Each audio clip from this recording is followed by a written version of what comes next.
सारी संगत नूं वाहिगुरू जी का खालसा वाहिगुरू जी की फतेह। श्री गुरु ग्रंथ साहिब दे अंग नंबर 297 ते हेठों दूसरी पंक्ति है।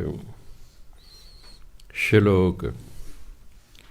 खट शास्त्र ऊंचो कहें, अंत न पारावार। भगत सोहें गुण गावते, नानक प्रभ कै द्वार। खट मैंने छे शास्त्र ने।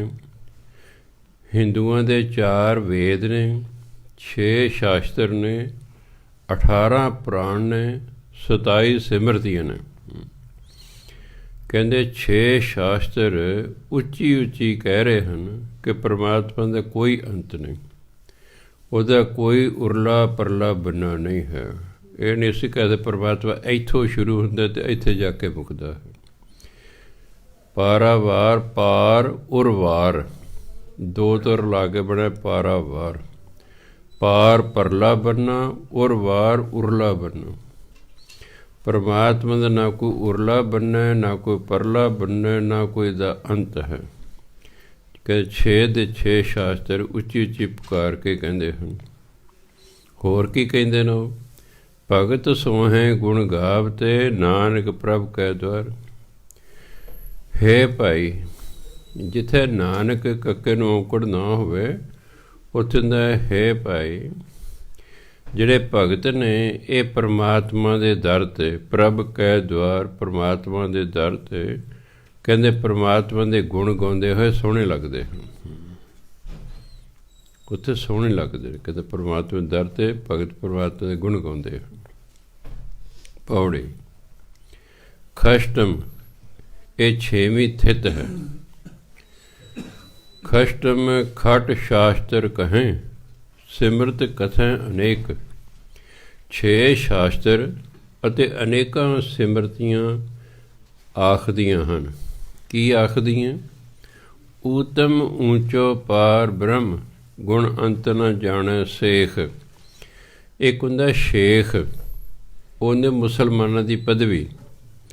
ਇੱਕ ਹੁੰਦਾ ਸੇਖ, ਜਿਹਨੂੰ ਹਿੰਦੀ 'ਚ ਕਹਿੰਦੇ ਨੇ ਸ਼ੇਸ਼ ਨਾਗ। ਕਹਿੰਦੇ ਸ਼ੇਸ਼ ਨਾਗ ਦੀ 1000 ਜੀਭ ਹੈ ਅਤੇ ਉਹ 1000 ਜੀਭ ਦੇ ਨਾਲ ਪਰਮਾਤਮਾ ਦਾ ਨਾਮ ਹਰ ਵਕਤ ਜਪਦਾ ਰਹਿੰਦਾ ਹੈ। ਫਿਰ ਵੀ ਕਹਿੰਦੇ ਪਰਮਾਤਮਾ ਦੇ ਗੁਣ ਖਤਮ ਨਹੀਂ ਹੋ ਰਹੇ। ਊਤਮ ਊਚੋ ਪਾਰ ਬ੍ਰਹਮ, ਗੁਣ ਅੰਤ ਨ ਜਾਣੈ ਸੇਖ। ਸ਼ੇਸ਼ ਨਾਗ ਵੀ ਪਰਮਾਤਮਾ ਦੇ ਗੁਣਾਂ ਨੂੰ ਹੀ ਨਹੀਂ ਜਾਣਦਾ, ਕਿਉਂਕਿ ਪਰਮਾਤਮਾ ਉੱਚੇ ਤੋਂ ਉੱਚਾ ਹੈ, ਸਭ ਤੋਂ ਉੱਚਾ ਹੈ। ਕਿਉਂਕਿ ਨੀਵਾਂ ਬੰਦਾ ਕਦੇ ਵੀ ਉੱਚੇ ਨੂੰ ਨਹੀਂ ਜਾਣ ਸਕਿਆ ਕਰਦਾ। ਬਰਾਬਰ ਦਾ ਹੀ ਜਾਣ ਸਕਦਾ, ਜਾਂ ਉਦੋਂ ਉੱਚਾ ਜਿਹੜਾ ਹੁੰਦਾ ਉਹ ਜਾਣ ਸਕਦਾ ਹੁੰਦਾ। ਨਾਰਦ ਮੁਨ ਜਨ ਸੁਖ ਬਿਆਸ, ਜਸ ਗਾਵਤ ਗੋਬਿੰਦ। ਨਾਰਦ ਮੁਨੀ ਇਹ ਵੀ ਪਰਮਾਤਮਾ ਦੇ ਗੁਣ ਗਾਉਂਦਾ। ਜਨ ਪਰਮਾਤਮਾ ਦੇ ਭਗਤ ਵੀ ਪਰਮਾਤਮਾ ਦਾ ਗੁਣ ਗਾਉਂਦੇ ਨੇ। ਸੁਖ ਰਿਸ਼ੀ ਵੇਦ ਵਿਆਸ ਦਾ ਲੜਕਾ ਹੈ ਸੁਖਦੇਵ, ਉਸ ਤੋਂ ਛੋਟਾ ਸ਼ਬਦ ਬਣਿਆ ਸੁਖ। ਸੁਖਦੇਵ ਵੀ ਪਰਮਾਤਮਾ ਦੇ ਗੁਣ ਗਾਉਂਦਾ ਹੈ। ਬਿਆਸ ਰਿਸ਼ੀ ਵੇਦ ਵਿਆਸ ਵੀ ਪਰਮਾਤਮਾ ਦੇ ਗੁਣ ਗਾਉਂਦਾ ਹੈ। ਰਸ ਗੀਧੇ, ਜਿਵੇਂ ਭਾਰਾ ਹੁੰਦਾ ਹੈ। ਇੱਕ ਫੁੱਲ ਨੂੰ ਚੂਸ ਕੇ ਵੇਖਿਆ, ਰਸ ਨਹੀਂ ਆਇਆ, ਉਹ ਉੱਡ ਕੇ ਦੂਜੇ ਫੁੱਲ 'ਤੇ ਚਲੇ ਜਾਏਗਾ। ਉਹਨੂੰ ਚੂਸ ਕੇ ਵੇਖਦਾ, ਰਸ ਨਹੀਂ ਆਇਆ, ਤੀਜੇ ਫੁੱਲ 'ਤੇ ਚਲੇ ਜਾਏਗਾ। ਜਿੱਥੇ ਉਸ ਨੂੰ ਰਸ ਆਉਂਦਾ ਹੈ, ਉਹ ਰਸ ਦੇ ਵਿੱਚ ਗੜੂੰਦ ਹੋ ਜਾਂਦਾ ਹੈ ਅਤੇ ਰਸ ਚੂਸਣ ਦੇ ਵਿੱਚ ਹੀ ਮਸਤ ਹੋ ਜਾਂਦਾ ਹੈ। ਉਹਨੂੰ ਬਾਹਰਲੇ ਸੰਸਾਰ ਦਾ ਪਤਾ ਹੀ ਨਹੀਂ ਕੋਈ ਰਹਿੰਦਾ। ਇਹ ਹੈ ਗੀਧੇ। ਇਹ ਜਿਹੜੇ ਭਗਤ ਨੇ, ਰਸ ਗੀਧੇ ਹਰ ਸਿਉ ਬੀਧੇ, ਭਗਤ ਰਚੇ ਭਗਵੰਤ। ਪਰਮਾਤਮਾ ਜਿਹੜੇ ਭਗਤ ਨੇ ਉਹ ਨਾਮ ਰਸ ਦੇ ਵਿੱਚ ਗੜੂੰਦ ਹੁੰਦੇ ਹਨ। ਹਰ ਸਿਉ ਬੀਧੇ, ਹਰੀ ਦੇ ਨਾਲ ਜੁੜੇ ਹੁੰਦੇ ਹਨ। ਬੀਧੇ ਵਿੰਨੇ ਹੋਏ, ਜੁੜੇ ਹੋਏ ਹਨ ਅਤੇ ਪਰਮਾਤਮਾ ਦੇ ਨਾਮ ਵਿੱਚ ਮਸਤ ਹੁੰਦੇ, ਰਚੇ ਮਿਚੇ ਹੁੰਦੇ ਹਨ। ਹਰ ਵਕਤ ਪਰਮਾਤਮਾ ਦਾ ਨਾਮ ਜਪਦੇ ਨੇ ਭਗਤ, ਉਹਦੇ ਪਰਮਾਤਮਾ ਨਾਲ ਉਹ ਮਨ ਕਰਕੇ ਜੁੜੇ ਹੁੰਦੇ ਹਨ, ਨਾਮ ਰਸ ਦੇ ਵਿੱਚ ਗੁੜੂੰਦ ਹੁੰਦੇ ਹਨ। ਮੋਹ ਮਾਨ ਭ੍ਰਮ ਬਿਨਸਿਓ, ਪਾਈ ਸ਼ਰਨ ਦਇਆਲ, ਚਰਨ ਕਮਲ ਮਨ ਤਨ ਬਸੇ, ਦਰਸ਼ਨ ਦੇਖ ਨਿਹਾਲ। ਜਦੋਂ ਦਿਆਲੂ ਪਰਮਾਤਮਾ ਦੀ ਸ਼ਰਨ 'ਚ ਕੋਈ ਆ ਜਾਂਦਾ ਹੈ, ਪਾਈ ਸ਼ਰਨ ਦਿਆਲ, ਦਿਆਲੂ ਪਰਮਾਤਮਾ ਦੀ ਜਦੋਂ ਸ਼ਰਨ ਪ੍ਰਾਪਤ ਹੋ ਗਈ, ਫਿਰ ਕੀ ਹੋਇਆ?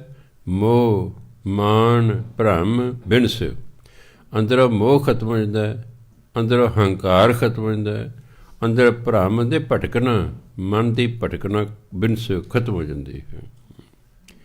ਪਰਮਾਤਮਾ ਦੀ ਸ਼ਰਨ 'ਚ ਆਉਣ ਨਾਲ ਕਹਿੰਦਾ ਮੋਹ ਖਤਮ ਹੋ ਜਾਂਦਾ ਹੈ, ਮਾਨ ਭਾਵ ਹੰਕਾਰ ਖਤਮ ਹੋ ਜਾਂਦਾ ਹੈ, ਭਰਮ ਭਾਵ ਭਟਕਣਾ ਖਤਮ ਹੋ ਜਾਂਦੀ ਹੈ। ਚਰਨ ਕਮਲ ਮਨ ਤਨ ਬਸੇ, ਫਿਰ ਪਰਮਾਤਮਾ ਦੇ ਚਰਨ ਕਮਲ ਮਨ ਤੇ ਤਨ 'ਚ ਵਸ ਜਾਂਦੇ ਹਨ। ਦਰਸ਼ਨ ਦੇਖ ਨਿਹਾਲ, ਅਤੇ ਮਨੁੱਖ ਪਰਮਾਤਮਾ ਨੂੰ ਦਰਸ਼ਨ ਕਰਕੇ ਨਿਹਾਲ ਹੋ ਜਾਂਦਾ ਹੈ, ਸਦਾ ਲਈ ਆਨੰਦਿਤ ਹੋ ਜਾਂਦਾ ਹੈ। ਨਿਹਾਲ ਆਨੰਦ ਦੀ ਅਵਸਥਾ ਨੂੰ ਕਹਿੰਦੇ ਨੇ। ਲਾਭ ਮਿਲੇ ਤੋਟਾ ਹਿਰੇ, ਸਾਧ ਸੰਗ ਲਿਵ ਲਾਏ। ਗੁਰੂ ਦੀ ਸੰਗਤ 'ਚ ਆ ਕੇ ਜਦੋਂ ਮਨੁੱਖ ਪਰਮਾਤਮਾ ਨਾਲ ਲਿਵ ਲਾਉਂਦਾ ਹੈ, ਲਾਭ ਉਹਨੂੰ ਨਾਮ ਦਾ ਲਾਹਾ ਪ੍ਰਾਪਤ ਹੁੰਦਾ। ਤੋਟਾ ਹਿਰੇ, ਜੋ ਘਾਟਾ ਸੀ ਉਹ ਖਤਮ ਹੋ ਜਾਂਦਾ, ਲਾਹਾ ਹੀ ਲਾਹਾ ਰਹਿ ਜਾਂਦਾ। ਆਪਰ ਦੇ ਕਦੇ ਲਾਭ ਹੋ ਗਿਆ, ਕਦੇ ਹਾਨੀ ਹੋ ਗਈ ਕੰਮਾਂ 'ਚ, ਨਹੀਂ, ਉੱਥੇ ਤੋਟਾ ਖਤਮ ਹੋ ਜਾਂਦਾ ਹੈ, ਉੱਥੇ ਲਾਭ ਹੀ ਲਾਭ ਮਿਲਦਾ ਹੈ। ਬਸ ਗੁਰੂ ਦੀ ਸੰਗਤ ਕਰਨੀ ਹੈ, ਸਤਸੰਗ ਕਰਨੀ ਹੈ, ਪਰਮਾਤਮਾ ਦਾ ਨਾਮ ਜਪਣਾ ਹੈ, ਸਭ ਕਮੀਆਂ ਦੂਰ ਹੋ ਜਾਣਗੀਆਂ, ਲਾਭ ਹੀ ਲਾਭ ਪ੍ਰਾਪਤ ਹੋਵੇਗਾ। ਖਾਟ ਖਜ਼ਾਨਾ, ਖਜ਼ਾਨਾ ਫਾਰਸੀ ਦਾ ਸ਼ਬਦ ਹੈ, ਇਹਨੂੰ ਖਜ਼ਾਨਾ ਨਹੀਂ ਬੋਲਣਾ, ਜੱਜੇ ਦੇ ਪੈਰ 'ਚ ਬਿੰਦੀ ਲਾ ਕੇ ਬੋਲਣਾ ਹੈ। ਖਜ਼ਾਨਾ, ਖਜ਼ਾਨਚੀ, ਖਜ਼ਾਨਾ ਤੋਂ ਬਣਿਆ ਖਜ਼ਾਨਚੀ, ਟਰੈਜ਼ਰੀ ਤੋਂ ਬਣਿਆ। ਖਾਟ ਖਜ਼ਾਨਾ ਗੁਣ ਨਿਧ ਹਰੇ, ਨਾਨਕ ਨਾਮ ਧਿਆਏ। ਹੇ ਭਾਈ ਪਰਮਾਤਮਾ ਦਾ ਨਾਮ ਜਪ, ਫਿਰ ਕੀ ਮਿਲੂ? ਖਾਟ ਖਜ਼ਾਨਾ, ਤੂੰ ਪਰਮਾਤਮਾ ਦੇ ਨਾਮ ਦਾ ਧਨ ਇਕੱਠਾ ਕਰੇਗਾ। ਗੁਣ ਨਿਧ ਹਰੇ, ਤੇਰੇ 'ਚ ਰੱਬੀ ਗੁਣ ਪੈਦਾ ਹੋ ਜਾਣੇ, ਤੈਨੂੰ ਗੁਣਾਂ ਦਾ ਖਜ਼ਾਨਾ, ਗੁਣ ਨਿਧ ਹਰੀ ਜੋ ਗੁਣਾਂ ਦਾ ਖਜ਼ਾਨਾ ਹੈ ਉਹ ਤੈਨੂੰ ਪ੍ਰਾਪਤ ਹੋ ਜਾਏਗਾ। ਨਾਮ ਦਾ ਤੈਨੂੰ ਲਾਹਾ ਹੋ ਜਾਏਗਾ। ਤੂੰ ਕਹਿੰਦਾ ਪਰਮਾਤਮਾ ਦਾ ਨਾਮ ਜਪ। ਇਸ ਪੰਕਤੀ ਦੋ ਵਿਸ਼ਰਾਮ ਨੇ ਬਾਬਾ ਜੀ। ਹਾਂਜੀ, ਖਾਟ ਖਜ਼ਾਨਾ ਗੁਣ ਨਿਧ ਹਰੇ, ਨਾਨਕ ਨਾਮ ਧਿਆਏ। ਸ਼ਲੋਕ। ਸੰਤ ਮੰਡਲ ਹਰ ਜਸ ਕਥੈ, ਬੋਲੇ ਸਤ ਸੁਭਾਏ। ਨਾਨਕ ਮਨ ਸੰਤੋਖੀਐ, ਏਕ ਸਿਉ ਲਿਵ ਲਾਏ। ਸੰਤ ਮੰਡਲ, ਜਦੋਂ ਸੰਤ ਇਕੱਠੇ ਹੁੰਦੇ ਨੇ, ਸੰਤਾਂ ਦੀ ਮੰਡਲੀ, ਕਿਉਂਕਿ ਇਕੱਲਾ ਬੰਦਾ ਕੋਈ ਨਹੀਂ ਰਹਿ ਸਕਦਾ ਜ਼ਿੰਦਗੀ 'ਚ। ਕਿਸੇ ਬੰਦੇ ਨੂੰ ਇਕੱਲਿਆਂ ਤੁਸੀਂ ਕੁਝ ਮਹੀਨੇ ਘਰ 'ਚ ਡੱਕ ਦਿਓ, ਉਹ ਡਿਪਰੈਸ਼ਨ ਚਲੇ ਜਾਏਗਾ। ਕਿਉਂ? ਅਸੀਂ ਸਮਾਜਿਕ ਪ੍ਰਾਣੀ ਹਾਂ, ਅਸੀਂ ਇਕੱਲੇ ਨਹੀਂ ਰਹਿ ਸਕਦੇ। ਸੰਤ ਮਹਾਤਮਾ ਹਮੇਸ਼ਾ ਜਿਹੜਾ ਹੈ ਇਕੱਠੇ ਹੋ ਕੇ ਰਹਿੰਦੇ ਨੇ। ਉਹਨਾਂ ਡੇਰਾ ਵਸਾਇਆ ਹੁੰਦਾ। ਪੁਰਾਣੇ ਜ਼ਮਾਨੇ ਭਾਵੇਂ ਡੇਰੇ ਨਹੀਂ ਸੀ ਹੁੰਦੇ, ਸਾਧੂ ਇਕੱਠੇ ਜੰਗਲਾਂ 'ਚ ਰਹਿ ਕੇ ਭਜਨ ਬੰਦਗੀ ਕਰਦੇ ਸੀ, ਇਕੱਠੇ ਰਹਿੰਦੇ ਹੁੰਦੇ ਸਨ। ਕਿਉਂਕਿ ਮਨੁੱਖ ਨੂੰ ਇੱਕ ਦੂਜੇ ਦੀ ਲੋੜ ਹੈ, ਉਹ ਇਕੱਲਾ ਸਾਰੀਆਂ ਆਪਣੀਆਂ ਲੋੜਾਂ ਪੂਰੀਆਂ ਨਹੀਂ ਕਰ ਸਕਦਾ, ਇਸ ਲਈ ਉਹਨੂੰ ਦੂਜਿਆਂ ਦੀ ਲੋੜ ਰਹਿੰਦੀ ਹੈ। ਹੁਣ ਘਰ ਦੇ ਵਿੱਚ ਦੋ ਜੀਅ ਨੇ, ਭਾਵੇਂ ਆਪਸ 'ਚ ਨਹੀਂ ਵੀ ਬੋਲ ਰਹੇ, ਪਰ ਫਿਰ ਦੋ ਤੇ ਹਨ, ਜੀ ਲੱਗਾ ਰਹੇਗਾ ਵੀ ਦੂਜਾ ਵੀ ਕੋਈ ਜੀ ਹੈ। ਇਕੱਲਾ ਹੈ, ਹੋ ਸਕਦਾ ਨਾ ਜੀ ਲੱਗੇ। ਕੁਝ ਸਮੇਂ ਲਈ ਇਕੱਲਾ ਹੈ ਤਾਂ ਚੱਲ ਜਾਏਗਾ ਕੰਮ, ਪਰ ਜੇ ਉਹਨੂੰ ਮਹੀਨਿਆਂ ਬੱਧੀ ਇਕੱਲੇ ਰਹਿਣਾ ਪਵੇ, ਉਹ ਤਾਂ ਬਿਮਾਰ ਹੋ ਜਾਏਗਾ। ਇਸ ਲਈ ਸੰਤ ਵੀ ਮੰਡਲੀ 'ਚ ਰਹਿੰਦੇ ਹਨ, ਇਕੱਲਾ ਤਾਂ ਇਕੱਲਾ ਸੰਤ ਨਹੀਂ ਰਹਿੰਦਾ। ਹੁਣ ਇਹ ਸੰਤਾਂ ਨੇ ਇਸ ਲਈ ਡੇਰੇ ਵਸਾਏ ਹੋਏ ਨੇ, ਇਕੱਲੇ ਸੰਤ ਦਾ ਨਹੀਂ, ਕਿੰਨੇ ਹੀ ਚੇਲੇ ਬਲ ਕੇ ਲੱਗੇ, ਰੌਣਕ ਲੱਗੀ ਰਹਿੰਦੀ ਹੈ, ਜੀ ਲੱਗਾ ਰਹਿੰਦਾ। ਜਿਵੇਂ ਇੱਥੇ ਮੈਂ ਰਹਿਣਾ, ਅਖੰਡ ਪਾਠ ਹੋ ਰਹੇ ਨੇ, ਹਰ 2 ਘੰਟੇ ਬਾਅਦ 4 ਆ ਰਹੇ ਨੇ, 4 ਜਾ ਰਹੇ ਨੇ। ਕੋਈ ਉਂਝ ਮਿਲਣ ਆ ਰਿਹਾ ਹੈ, ਹਾਲ ਚਾਲ ਪੁੱਛਣ ਰਿਹਾ, ਬਾਬਾ ਜੀ ਕੀ ਹਾਲ ਚਾਲ ਹੈ। ਫਰਜ਼ ਕਰੋ ਕੋਈ ਹਾਲ ਚਾਲ ਵੀ ਪੁੱਛਣ ਨਾ ਆਵੇ, ਕੋਈ ਇੱਥੇ ਪਾਠ ਵੀ ਨਾ ਚੱਲ ਰਹੇ ਹੋਣ, ਅਤੇ ਮੈਂ ਇਕੱਲੇ ਹੀ ਹੋਵਾਂ, ਤਾਂ ਹੋ ਸਕਦਾ ਸਥਿਤੀ ਹੋਰ ਹੋ ਜਾਏ, ਹੋ ਸਕਦਾ ਮੇਰੀ ਸਥਿਤੀ ਹੋਰ ਹੁੰਦੀ। ਇਸ ਲਈ ਜਿਹੜਾ ਹੈ ਇਕੱਲਤਾ ਹੀ ਹੁੰਦੀ ਹੈ। ਸੰਤ ਮੰਡਲ ਜਦੋਂ ਸੰਤ ਰਲਦੇ ਨਾ, ਆਪਣੇ ਇਕੱਠੇ ਹੁੰਦੇ, ਹਰ ਜਸ ਕਥਾ, ਉਹ ਪਰਮਾਤਮਾ ਦੀ ਸਿਫਤ ਸਲਾਹ ਕਰਦੇ ਨੇ, ਕਿ ਜਿਹੋ ਜਿਹਾ ਬੰਦਾ ਹੋਏਗਾ ਉਹੋ ਜਿਹੀ ਗੱਲਾਂ ਕਰੇਗਾ ਜੀ। ਧਾਰਮਿਕ ਬੰਦੇ ਜੇ ਵਾਕਈ ਅੰਦਰ ਧਾਰਮਿਕ ਹੋਣ, ਧਰਮ ਦੀਆਂ ਗੱਲਾਂ ਕਰਨਗੇ। ਸੰਸਾਰੀ ਬੰਦੇ ਸੰਸਾਰੀ ਗੱਲਾਂ ਕਰਨਗੇ। ਪੋਲੀਟੀਕਲ ਬੰਦੇ ਰਾਜਨੀਤਿਕ ਗੱਲਾਂ ਕਰਨਗੇ। ਜਿਹੋ ਜਿਹਾ ਕੋਈ ਹੁੰਦਾ ਉਹੋ ਜਿਹੀ ਉਹ ਗੱਲਾਂ ਕਰਦਾ ਹੈ। ਬੀਬੀਆਂ ਹੋਣਗੀਆਂ ਤਾਂ ਸੂਟ ਦੀਆਂ ਜਾਂ ਗਹਿਣਿਆਂ ਦੀ ਗੱਲਾਂ ਕਰਨਗੀਆਂ। ਜਿਹੋ ਜਿਹਾ ਅੰਦਰੋਂ ਸੁਭਾਅ ਹੁੰਦਾ ਉਸੇ ਤਰ੍ਹਾਂ ਦੇ ਉਹਨੂੰ ਦੂਜੇ ਵੀ ਚਾਹੀਦੇ ਹੁੰਦੇ ਹਨ। ਸੋ ਜੋ ਸੰਤ ਇਕੱਠੇ ਹੁੰਦੇ ਨੇ, ਉਹਨਾਂ ਦੀ ਮੰਡਲੀ ਇਕੱਠੀ ਹੁੰਦੀ ਹੈ, ਹਰ ਜਸ ਕਥਾ, ਉਹ ਪਰਮਾਤਮਾ ਦੀ ਸਿਫਤ ਸਲਾਹ ਕਰਦੇ ਹਨ। ਬੋਲਾਂ ਸਤ ਸੁਭਾਏ, ਅੜਦੇ ਬੜੇ ਪਿਆਰ ਨਾਲ ਨਾਮ ਜਪਦੇ ਨੇ। ਸਤ ਬੋਲਦੇ ਨੇ, ਭਾਵ ਨਾਮ ਜਪਦੇ ਨੇ। ਸੁਭਾਏ ਇੱਕ ਹੁੰਦਾ ਸਹਿਜ ਸੁਭਾਏ, ਜੇ ਨਾਲ ਸਹਿਜ ਸ਼ਬਦ ਲੱਗਾ ਹੋਵੇ ਫਿਰ ਬੋਲਣਾ ਸਹਿਜ ਸੁਭਾਏ। ਜੇ ਸਹਿਜ ਨਹੀਂ ਲੱਗਿਆ ਫਿਰ ਬੋਲਣਾ ਸੁਭਾਏ, ਪਿਆਰ ਨਾਲ। ਬੋਲੇ ਸਤ ਸੁਭਾਏ, ਉਹ ਬੜੇ ਪਿਆਰ ਨਾਲ ਪਰਮਾਤਮਾ ਦਾ ਨਾਮ ਉਚਾਰਦੇ ਹਨ।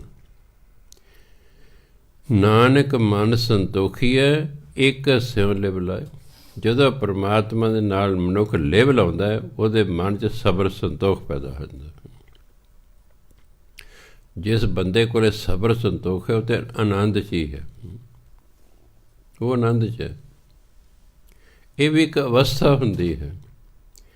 ਇਹ ਨਹੀਂ ਕਿ ਬਹੁਤੀਆਂ ਚੀਜ਼ਾਂ ਹੋਣ ਨਾਲ ਸਬਰ ਸੰਤੋਖ ਹੋ ਜਾਂਦਾ। ਨੋ,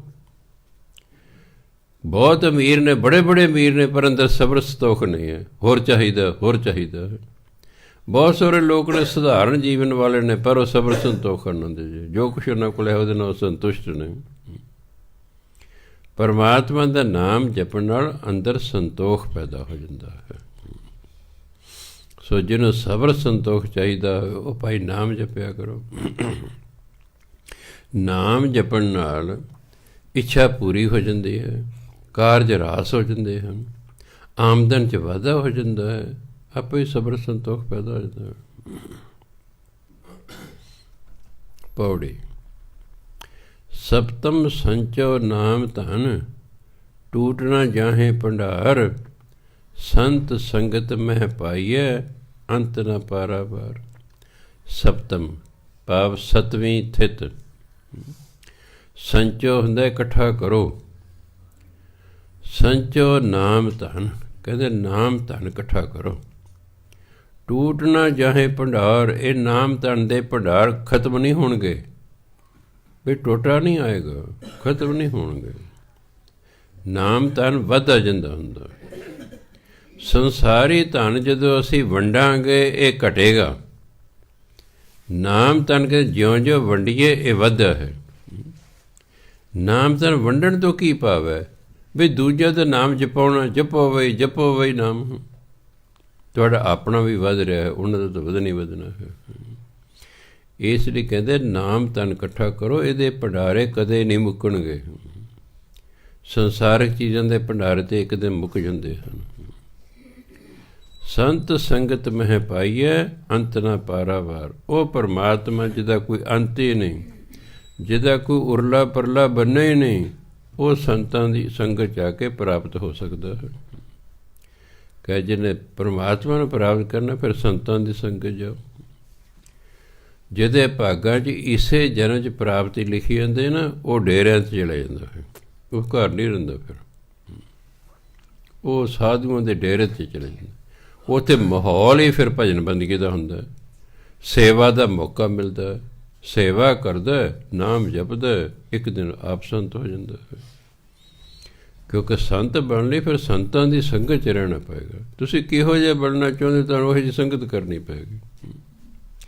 ਗ੍ਰਸਤੀ ਬੰਦਾ ਸਾਤਸੰਗ ਕਰਨ ਦਾ ਮੌਕਾ ਘੱਟ ਮਿਲ ਜੇ ਘੱਟ ਕਰਦਾ ਹੈ, ਇਸ ਲਈ ਇਹਦੇ ਸੰਤ ਬਣਨ ਦੀ ਸੰਭਾਵਨਾ ਬੜੀ ਘੱਟ ਹੁੰਦੀ ਹੈ।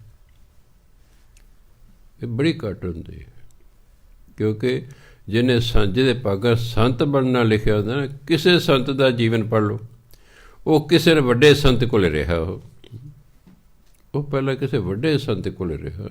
ਠੀਕ ਹੈ, ਜਦੋਂ ਆਪ ਉਹ ਸੰਤ ਬਣ ਗਿਆ ਫਿਰ ਉਹਨੇ ਆਪਣਾ ਡੇਰਾ ਖੋਲ੍ਹਿਆ। ਕਈ ਵਾਰੀ ਵੱਡੇ ਮਹਾਂਪੁਰਖ ਕਹਿੰਦੇ ਭਾਈ ਤੂੰ ਹੁਣ ਆਪ ਸੰਤ ਬਣ ਗਿਆ ਹੈ, ਤੂੰ ਆਪਣਾ ਕੋਈ ਸਥਾਨ ਬਣਾ ਲੈ, ਉਹ ਆਪ ਹੀ ਕਹਿੰਦੇ ਨੇ। ਸੋ ਸੰਤਾਂ ਦੀ ਸੰਗਤ 'ਚ ਆ ਕੇ ਹੀ ਉਹ ਬੇਅੰਤ ਪਰਮਾਤਮਾ ਦੀ ਪ੍ਰਾਪਤੀ ਹੁੰਦੀ ਹੈ। ਆਪ ਤਜੋ ਗੋਬਿੰਦ ਭਜੋ ਸ਼ਰਨ ਪਰੋ ਹਰ ਰਾਏ। ਆਪ ਨੇ ਹਉਮੈ, ਤਜੋ ਹੁੰਦਾ ਛੱਡੋ, ਹਉਮੈ ਛੱਡੋ, ਗੋਬਿੰਦ ਭਜੋ ਪਰਮਾਤਮਾ ਦਾ ਸਿਮਰਨ ਕਰੋ, ਸ਼ਰਨ ਪਰੋ ਹਰ ਰਾਏ ਪਰਮਾਤਮਾ ਦੀ ਸ਼ਰਨ ਚਾਹੋ, ਪਰਮਾਤਮਾ ਦੀ ਸ਼ਰਨ ਚਾਹੋ, ਪਰਮਾਤਮਾ ਦਾ ਨਾਮ ਜਪੋ, ਹੰਕਾਰ ਛੱਡੋ। ਫਿਰ ਕੀ ਹੋਏਗਾ? ਆਪੇ ਪ੍ਰਸ਼ਨ ਕਰ ਲੈਂਦਾ ਵੀ ਫਿਰ ਕੀ ਮਿਲੂ। ਅਸੀਂ ਸਵਾਰਥੀ ਹਾਂ, ਅਸੀਂ ਕੋਈ ਕੰਮ ਕਰਦੇ ਉਹਦੇ ਬਦਲੇ ਸਾਨੂੰ ਮਿਲਣਾ ਚਾਹੀਦਾ ਕੁਛ। ਲੋਕ ਐਵੇਂ ਨਹੀਂ ਗੁਰਦੁਆਰਾ ਸੇਵਾ ਕਰਦੇ, ਕਾਸੇ ਲਈ ਤਾਂ ਜਾ ਰਹੇ ਨੇ ਉਹ। ਜੋ ਸੇਵਾ ਕਰ ਹਰ ਕਿਸੇ ਉਦੇਸ਼ ਨੂੰ ਲੈ ਕੇ ਤੇ ਜਾ ਰਹੇ ਨੇ। ਭਜਨ ਬੰਦਗੀ ਕਰ ਤਾਂ ਵੀ ਕਹਿੰਦਾ ਮੈਨੂੰ ਚਲੋ ਜੇ ਉੱਚੀ ਤੁਹਾਡੀ ਅਵਸਥਾ ਹੋ ਗਈ ਤੁਸੀਂ ਭਜਨ ਬੰਦਗੀ ਦੇ ਬਦਲੇ ਪਰਮਾਤਮਾ ਦੇ ਦਰਸ਼ਨ ਮੰਗੋਗੇ, ਮੰਗੋਗੇ ਜ਼ਰੂਰ, ਮੰਗੋਗੇ ਜ਼ਰੂਰ। ਇਸ ਲਈ ਉਹ ਕਹਿੰਦੇ ਨੇ ਹੰਕਾਰ ਛੱਡੋ, ਪਰਮਾਤਮਾ ਦਾ ਸਿਮਰਨ ਕਰੋ, ਪਰਮਾਤਮਾ ਦੀ ਸ਼ਰਨ ਜਾਓ। ਫਿਰ ਕੀ ਮਿਲੇਗਾ ਜੀ? ਦੁੱਖ ਹਰੈ। ਤੁਸੀਂ ਜੇ ਸਿਮਰਨ ਕਰੋਗੇ ਨਾ ਤੁਹਾਡਾ ਦੁੱਖ ਦੂਰ ਹੋ ਜਾਏਗਾ। ਭਵਜਲ ਤਰੈ, ਮਨੁੱਖ ਭਵ ਸਾਗਰ ਤੋਂ ਪਾਰ ਹੋ ਜਾਏਗਾ। ਮਨ ਚਿੰਦਿਆ ਫਲ ਪਾਏ, ਚਿੰਦਿਆਂ ਦੇ ਇੱਛਤ ਅਤੇ ਮਨ ਇੱਛਤ ਪ੍ਰਾਪਤੀ ਹੋ ਜਾਏਗੀ। ਜੋ ਤੁਹਾਡੇ ਮਨ 'ਚ ਇੱਛਾ ਹੈ ਉਹਦੀ ਪ੍ਰਾਪਤੀ ਹੋ ਜਾਏਗੀ। ਭਵ ਸਾਗਰ ਤੋਂ ਪਾਰ ਹੋ ਜਾਓਗੇ, ਦੁੱਖ ਦੂਰ ਹੋ ਜਾਣਗੇ। ਇਹ ਕਰੋਗੇ ਨਾਮ ਜਪੋ ਅਤੇ ਹੰਕਾਰ ਛੱਡੋ। ਨਾਮ ਜਪੋ ਅਤੇ ਹੰਕਾਰ ਛੱਡੋ। ਆਪ ਤਜੋ ਗੋਬਿੰਦ ਭਜੋ, ਆਪ ਤਜੋ ਗੋਬਿੰਦ ਭਜੋ,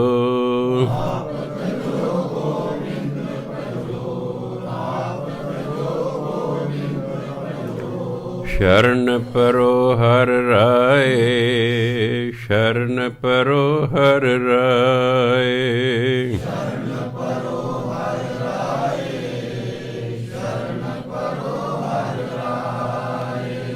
ਦੁਖ ਹਰੈ ਪਵ ਜਲ ਤਰੈ, ਦੁਖ ਹਰੈ ਪਵ ਜਲ ਤਰੈ, ਦੁਖ ਹਰੈ ਪਵ ਜਲ ਤਰੈ, ਦੁਖ ਹਰੈ ਪਵ ਜਲ ਤਰੈ। ਮਨ ਚਿੰਦਿਆ ਫਲ ਪਾਏ, ਮਨ ਚਿੰਦਿਆ ਫਲ ਪਾਏ, ਮਨ ਚਿੰਦਿਆ ਫਲ ਪਾਏ, ਮਨ ਚਿੰਦਿਆ ਫਲ।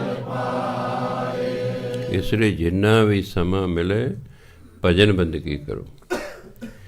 ਕਿਸੇ ਵੀ ਚੀਜ਼ ਦਾ ਹੰਕਾਰ ਨਹੀਂ ਕਰਨਾ, ਕਿਉਂਕਿ ਜੋ ਕੁਛ ਵੀ ਸਾਡੇ ਕੋਲ ਸਭ ਪਰਮਾਤਮਾ ਦਾ ਦਿੱਤਾ ਹੋਇਆ, ਉਹਦਾ ਸਗੋਂ ਸ਼ੁਕਰਾਨਾ ਕਰਨਾ। ਜੋ ਮਿਲਿਆ ਉਹਦਾ ਸ਼ੁਕਰਾਨਾ ਕਰੋ। ਹੋਰ ਕੋਈ ਲੋੜ ਹੈ ਮੰਗ ਲਓ, ਮਨ ਚਿੰਦਿਆ ਫਲ ਪਾਏ। ਆ ਤਾਂ ਗਿਆ ਨਾਮ ਜਪੇ ਜੋ ਤੁਹਾਡੀ ਮਨ ਇੱਛਤ, ਮਨ ਦੀ ਇੱਛਾ ਪੂਰੀ ਹੋ ਜਾਏਗੀ। ਆਠ ਪਹਿਰ ਮਨ ਹਰ ਜਪੈ, ਸਫਲ ਜਨਮ ਪ੍ਰਵਾਨ। ਜਿਹੜਾ ਅੱਠੇ ਪਹਿਰ ਮਨ ਵਿੱਚ ਪਰਮਾਤਮਾ ਦਾ ਸਿਮਰਨ ਕਰਦਾ ਰਹਿੰਦਾ ਨਾ, ਉਹਦਾ ਜੀਵਨ ਸਫਲ ਹੋ ਜਾਂਦਾ ਹੈ। ਉਹ ਪਰਮਾਤਮਾ ਦੀ ਦਰਗਾਹ 'ਚ ਪ੍ਰਵਾਨ ਹੋ ਜਾਂਦਾ, ਜੀਵਨ ਹੀ ਸਫਲ ਹੋ ਜਾਂਦਾ ਹੈ। ਕਿਉਂਕਿ ਅਸੀਂ ਆਏ ਹੀ ਇਸੇ ਕੰਮ ਲਈ, ਮਨੁੱਖਾ ਜੀਵਨ ਮਿਲੇ ਹੀ ਇਸੇ ਕੰਮ ਲਈ। ਊਠਤ ਬੈਠਤ ਹਰ ਭਜੋ, ਹੋਰ ਕੀ ਕਰੋ? ਸਾਧੂ ਸੰਗ ਪ੍ਰੀਤ। ਫਿਰ ਕੀ ਹੋਏਗਾ? ਨਾਨਕ ਦੁਰਮਤ ਛੁੱਟ ਗਈ, ਪਾਰ ਬ੍ਰਹਮ ਬਸੈ ਚੀਤ। ਹੋਰ ਕੀ ਚਾਹੀਦਾ ਹੈ? ਵਿਚਾਰ ਕਰਿਆ ਕਰੋ, ਇੱਕ ਇੱਕ ਲਾਈਨ 'ਤੇ ਬੜਾ ਆਨੰਦ ਆਉਂਦਾ, ਬੜਾ ਆਨੰਦ ਆਉਂਦਾ। ਸੋ ਇਸ ਲਈ ਜੀਵਨ ਹੀ ਪ੍ਰਵਾਨ ਹੋ ਜਾਂਦਾ, ਸਫਲ ਹੋ ਜਾਂਦਾ। ਪਰਮਾਤਮਾ ਦੇ ਦਰ 'ਤੇ ਬੰਦਾ ਪ੍ਰਵਾਨ ਹੋ ਜਾਂਦਾ। ਕੌਣ? ਆਠ ਪੈਰ ਮਨ ਹਰ ਜਪੈ। ਭਾਵ ਜਿਹੜਾ ਹਰ ਵਕਤ ਮਨ 'ਚ ਪਰਮਾਤਮਾ ਦਾ ਨਾਮ ਜਪਦਾ ਰਹਿੰਦਾ ਹੈ। ਇੱਕ ਸਮਾਂ ਆਉਂਦਾ ਜਪਣ ਦੀ ਲੋੜ ਨਹੀਂ ਰਹਿੰਦੀ, ਪਰਮਾਤਮਾ ਹਾਜ਼ਰ ਨਾਜ਼ਰ ਸਮਝ ਕੇ ਮਨੁੱਖ ਕਰਦਾ ਰਹਿੰਦਾ। ਜੋ ਕੁਛ ਵੀ ਕਰਦਾ ਪਰਮਾਤਮਾ ਦੇ ਨਿਮਿਤ ਕਰਦਾ। ਉਹ ਜੋ ਕੁਛ ਵੀ ਕਰਦਾ ਪਰਮਾਤਮਾ ਦੇ ਨਿਮਿਤ ਕਰਦਾ ਹੈ। ਉਹ ਪਰਮਾਤਮਾ ਨੂੰ ਹਾਜ਼ਰ ਨਾਜ਼ਰ ਸਮਝ ਕੇ ਕਰ ਰਿਹਾ ਹੈ। ਬਸ ਇਹੀ ਸਭ ਤੋਂ ਵੱਡੀ ਗੱਲ। ਇੱਥੇ ਤਾਂ ਪਹੁੰਚਣਾ ਵੀ ਪਰਮਾਤਮਾ ਹਾਜ਼ਰ ਨਾਜ਼ਰ ਹੈ, ਇੱਥੇ ਤੇ ਪਹੁੰਚਣਾ। ਇਸ ਲਈ ਨਾਮ ਜਪੀ ਜਾਣਾ ਹੈ, ਬਾਕੀ ਆਪੇ ਸਭ ਕੁਛ ਹੋ ਹੀ ਜਾਏਗਾ। ਇੱਕ ਬੱਚਾ ਮਿਹਨਤ ਕਰੀ ਜਾ ਰਿਹਾ, ਸਫਲਤਾ ਆਪੇ ਮਿਲ ਜਾਏਗੀ। ਉਹਦਾ ਕੰਮ ਹੈ ਮਿਹਨਤ ਕਰੀ ਜਾਣਾ। ਮਿਹਨਤ ਦਾ ਨਤੀਜਾ ਸਫਲਤਾ ਹੈ। Hard work is key to success. English ਦੀ ਜਗਤ ਪ੍ਰਸਿੱਧ ਕਹਾਵਤ ਹੈ। ਸਖਤ ਮਿਹਨਤ ਹੀ ਸਫਲਤਾ ਦੀ ਕੁੰਜੀ ਹੈ। ਠੂੰ ਠੱਪ ਕਰਨਾ ਰੱਬ ਨਹੀਂ ਮਿਲਦਾ। ਇੱਥੇ ਬੜੀ ਸਖਤ ਮਿਹਨਤ ਕਰਨੀ ਪੈਂਦੀ, ਸਾਲਾਂ ਬੱਧੀ ਕਰਨੀ ਪੈਂਦੀ, ਘੰਟਿਆਂ ਬੱਧੀ ਕਰਨੀ ਪੈਂਦੀ। ਜਿੱਡੀ ਵੱਡੀ ਪ੍ਰਾਪਤੀ ਹੋਏਗੀ ਓਨਾ ਵੱਡਾ ਯਤਨ ਕਰਨਾ ਪਏਗਾ। 33% ਨੰਬਰ ਲੈਣ ਲਈ ਬਹੁਤੀ ਮਿਹਨਤ ਨਹੀਂ ਕਰਨੀ ਪੈਂਦੀ। 60 ਲਈ ਹੋਰ ਕਰਨੀ ਪਵੇਗੀ, 80% ਲਈ ਹੋਰ ਕਰਨੀ ਪਵੇਗੀ, 90% ਲਈ ਹੋਰ ਕਰਨੀ ਪਵੇਗੀ। ਜਿੰਨੀ ਵੱਡੀ ਪ੍ਰਾਪਤੀ ਓਨੀ ਹੀ ਵੱਡੀ ਮਿਹਨਤ ਕਰਨੀ ਪੈਂਦੀ ਹੈ। ਇਸ ਲਈ ਅਗਲੇ ਤੱਤ ਹੀ ਕੱਢਦਾ ਕਿ hard work is key to success. ਬਸ ਕੀ ਹੁੰਦੀ ਚਾਬੀ?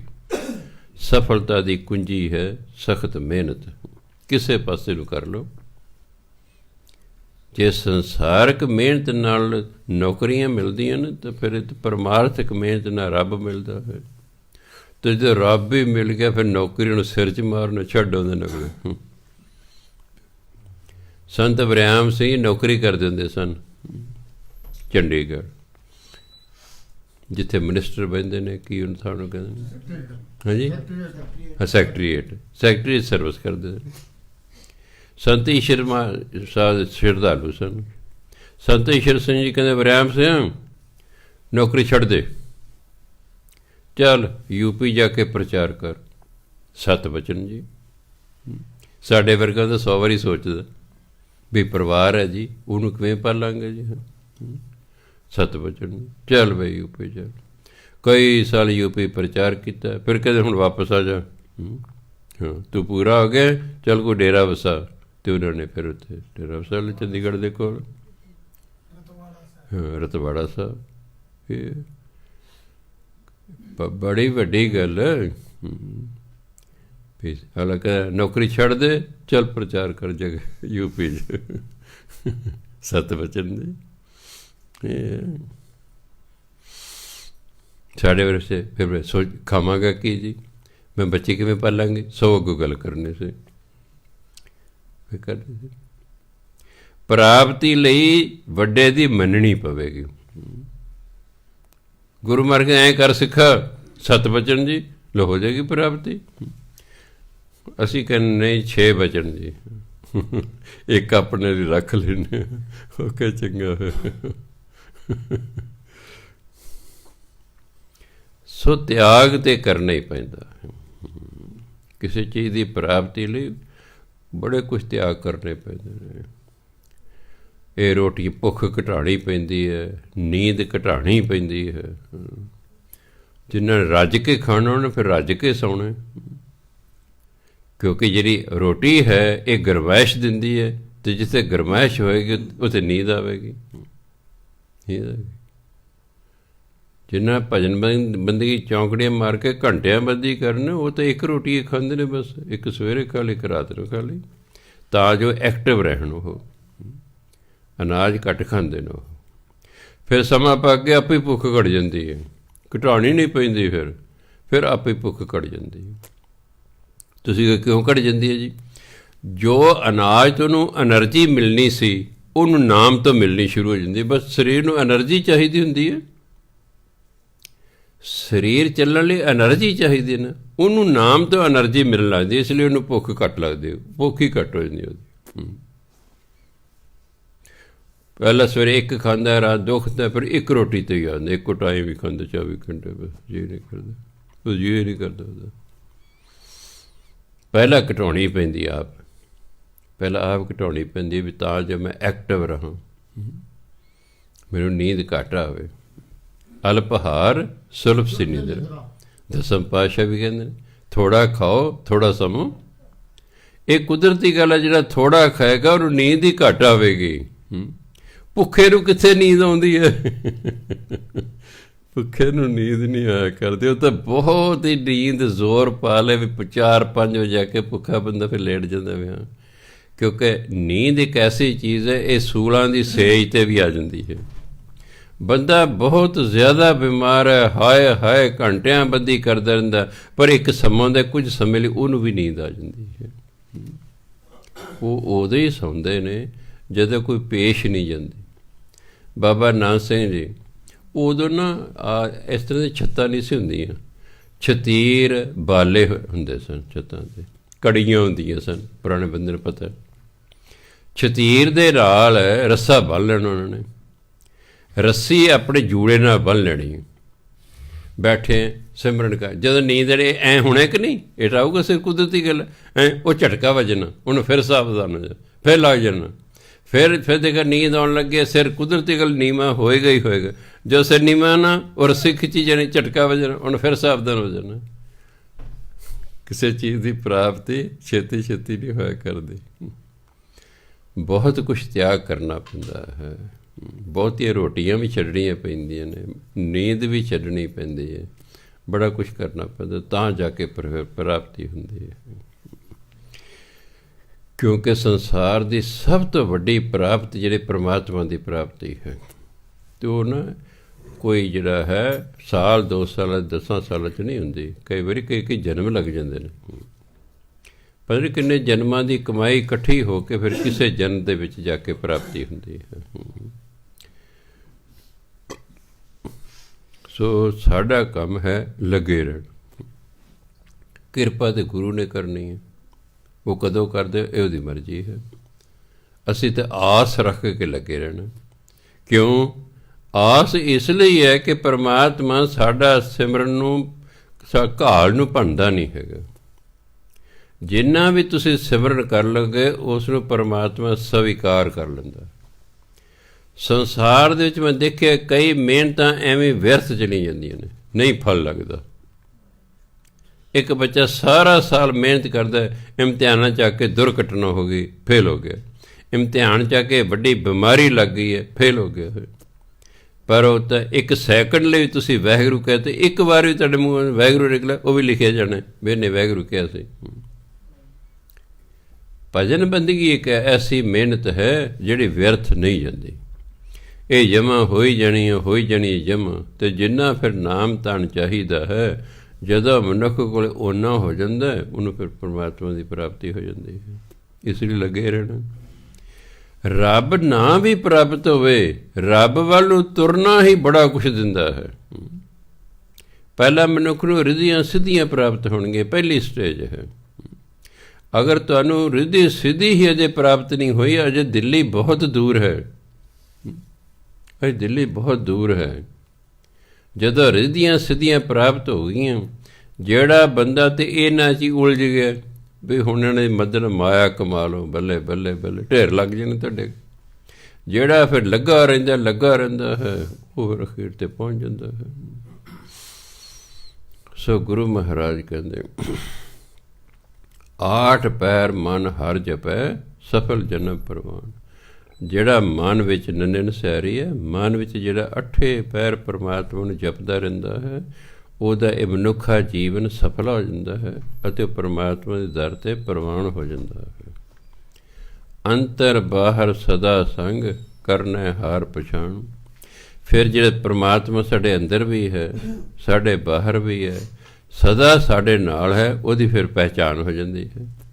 ਉਹਨੂੰ ਮਨੁੱਖ ਪਛਾਣ ਲੈਂਦਾ ਵੀ ਹਾਂ ਆਹੀ ਹੈ ਜਿਹਨੂੰ ਮੈਂ ਲੱਭਦਾ ਸੀ, ਉਹ ਤਾਂ ਨਾਲ ਹੀ ਹੈ।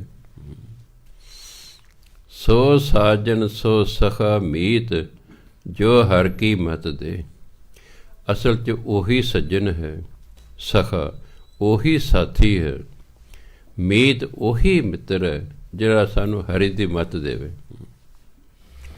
ਜਿਹੜਾ ਸਾਨੂੰ ਹਰੀ ਦੀ ਮੱਤ ਦੇਵੇ, ਰੱਬ ਆਹ ਕਹਿੰਦਾ ਐਂ ਕਰੋ, ਕਹਿੰਦਾ ਅਸਲ 'ਚ ਉਹੀ ਸਾਡਾ ਮਿੱਤਰ ਹੈ, ਉਹੀ ਸਾਡਾ ਸਖਾ ਹੈ, ਉਹੀ ਸਾਡਾ ਸੱਜਣ ਹੈ।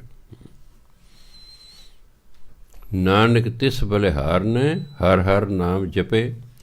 ਜਿਹੜਾ ਹਰੀ ਦਾ ਨਾਮ ਜਪਦਾ ਰਹਿੰਦਾ ਹੈ, ਜਪਦਾ ਰਹਿੰਦਾ ਹੈ, ਜਪਦਾ ਰਹਿੰਦਾ ਹੈ, ਗੁਰੂ ਮਹਾਰਾਜ ਕਹਿੰਦੇ ਉਸ ਤੋਂ ਅਸੀਂ ਬਲਿਹਾਰ ਜਾਂਦੇ ਹਾਂ। ਅਸੀਂ ਉਸ ਤੋਂ ਬਲਿਹਾਰ ਜਾਂਦੇ ਹਾਂ ਜਿਹੜਾ ਨਾਮ ਜਪਦਾ ਰਹਿੰਦਾ। ਜੇ ਤਾਂ ਗੁਰੂ ਮਹਾਰਾਜ ਜਿਹੜਾ ਮੇਰਾ ਨਾਮ ਜਪਦਾ ਮੈਂ ਉਸ ਤੋਂ ਬਲਿਹਾਰ ਜਾਂਦਾ, ਫਿਰ ਤਾਂ ਗੱਲ ਹੋਰ ਹੋ ਜਾਣੀ ਸੀ। ਉਹ ਕਿ ਜਿਹੜਾ ਰੱਬ ਦਾ ਨਾਮ ਜਪਦਾ ਇਸ ਤੋਂ ਬਲਿਹਾਰ ਜਾਂਦੇ। ਕੰਮ ਅਸੀਂ ਆਪਣਾ ਕਰ ਰਹੇ ਹਾਂ, ਵਡਿਆਈ ਗੁਰੂ ਮਹਾਰਾਜ ਕਰ ਰਹੇ ਨੇ। ਤਾਂ ਹੀ ਕਹਿੰਦੇ ਕੰਮ ਕਰੀਏ ਆਪਣਾ, ਸੋਭਾ ਜਹਾਨ।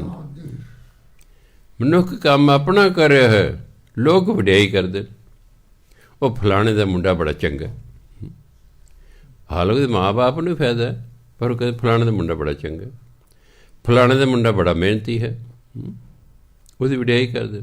ਫਲਾਣੇ ਦਾ ਮੁੰਡਾ ਬੜੀ ਭਜਨਬੰਦਗੀ ਕਰਦਾ ਹੈ। ਉਹ ਕਰ ਆਪਣੇ ਲਈ ਰਿਹਾ, ਵਡਿਆਈ ਲੋਕ ਕਰ ਰਹੇ ਹਨ, ਵਡਿਆਈ ਲੋਕ ਕਰ। ਭਗਤੀ ਪਰਮਾਤਮਾ ਦੀ ਕਰ ਰਿਹਾ, ਲੋਕ ਆ ਰਹੇ ਨੇ। ਹਾਂਜੀ, ਲੋਕ ਬੱਲੇ ਬੱਲੇ ਬੱਲੇ ਬੱਲੇ ਕਰਦੇ ਨੇ। ਬੜੇ ਵੱਡੇ ਸੰਤ ਨੇ, ਬੜੇ ਵੱਡੇ ਮਹਾਂਪੁਰਖ ਨੇ। ਹਾਂਜੀ, ਇਸ ਲਈ ਕਹਿੰਦੇ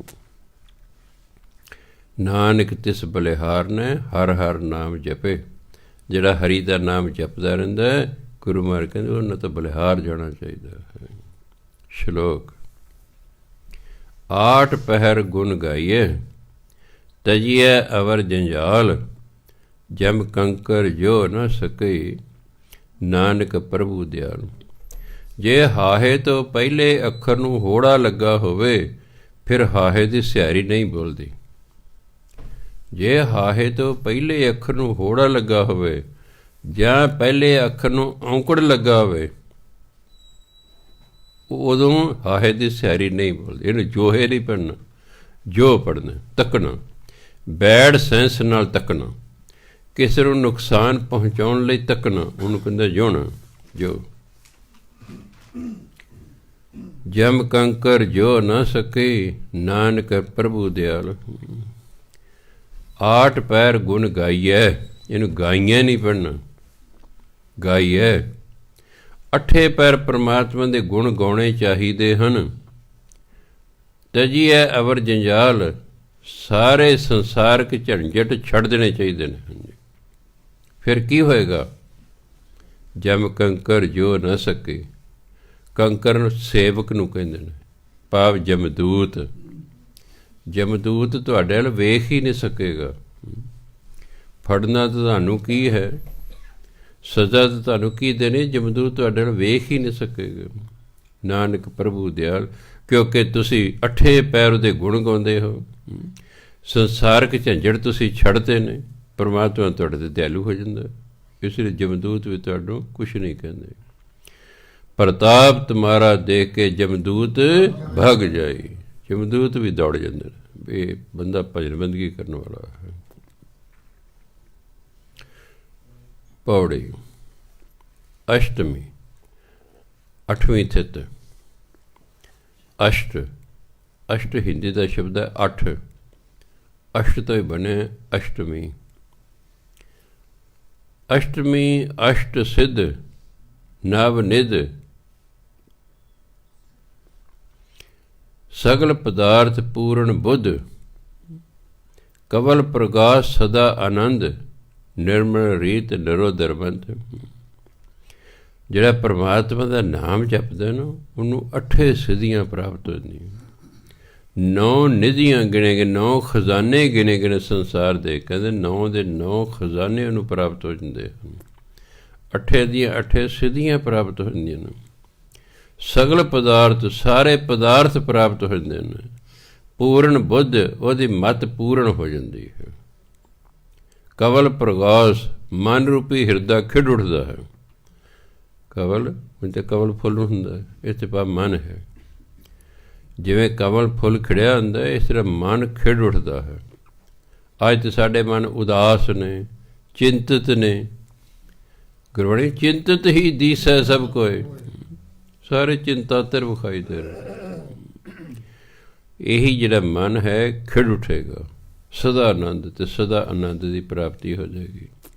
ਨਿਰਮਲ ਰੀਤ, ਉਹਦੇ ਜਿਹੜੇ ਜੀਵਨ ਰੀਤੀ ਹੈ ਉਹ ਪਵਿੱਤਰ ਹੋ ਜਾਏਗੀ। ਉਹ ਕੋਈ ਮਾੜਾ ਕਰਮ ਨਹੀਂ ਕਰੇਗਾ, ਉਹਦੇ ਸਾਰੇ ਦੇ ਸਾਰੇ ਕਰਮ ਨਿਰਮਲ ਹੋ ਜਾਣਗੇ। ਨਿਰੋਦਰ ਮੰਤ ਜਿਹੜਾ ਗੁਰੂ ਨੇ ਗੁਰਮੰਤਰ ਦਿੱਤਾ, ਇਹਦਾ ਅਸਰ ਕੋਈ ਖਤਮ ਕਰ ਹੀ ਨਹੀਂ ਸਕਦਾ। ਗੁਰੂ ਦੇ ਦਿੱਤੇ ਗੁਰਮੰਤਰ 'ਤੇ ਹੋਰ ਕਿਸੇ ਮੰਤਰ ਦਾ ਅਸਰ ਹੀ ਨਹੀਂ ਹੋ ਸਕਦਾ ਹੈ। ਇਹ ਨਿਰੋਦਰ ਮੰਤਰ ਉਹਨੂੰ ਕਹਿੰਦੇ ਜਿਸ 'ਤੇ ਹੋਰ ਕਿਸੇ ਦਾ ਅਸਰ ਹੀ ਨਾ ਹੋ ਸਕੇ, ਕਿਉਂਕਿ ਉਹਦੇ ਕੋਲੇ ਨਿਰੋਦਰ ਮੰਤਰ ਹੈ, ਉਹਦੇ ਕੋਲੇ ਗੁਰਮੰਤਰ ਹੁੰਦਾ ਹੈ। ਉਹਦੀ ਜੀਵਨ ਰੀਤੀ ਨਿਰਮਲ ਹੋ ਜਾਂਦੀ ਹੈ, ਉਹਦਾ ਮਨ ਖਿੜ ਉੱਠਦਾ ਹੈ, ਉਹ ਸਦਾ ਆਨੰਦ 'ਚ ਰਹਿੰਦਾ ਹੈ। ਉਹਨੂੰ ਸਾਰੇ ਪਦਾਰਥ ਪ੍ਰਾਪਤ ਹੋ ਜਾਂਦੇ ਨੇ, ਉਹਦੀ ਬੁੱਧ ਪੂਰਨ ਹੋ ਜਾਂਦੀ ਹੈ, ਉਹਨੂੰ ਨਵ ਨਿਧੀਆਂ ਪ੍ਰਾਪਤ ਹੋ ਜਾਂਦੀਆਂ ਨੇ, 8 ਸਿੱਧੀਆਂ ਪ੍ਰਾਪਤ ਹੋ ਜਾਂਦੀਆਂ ਨੇ।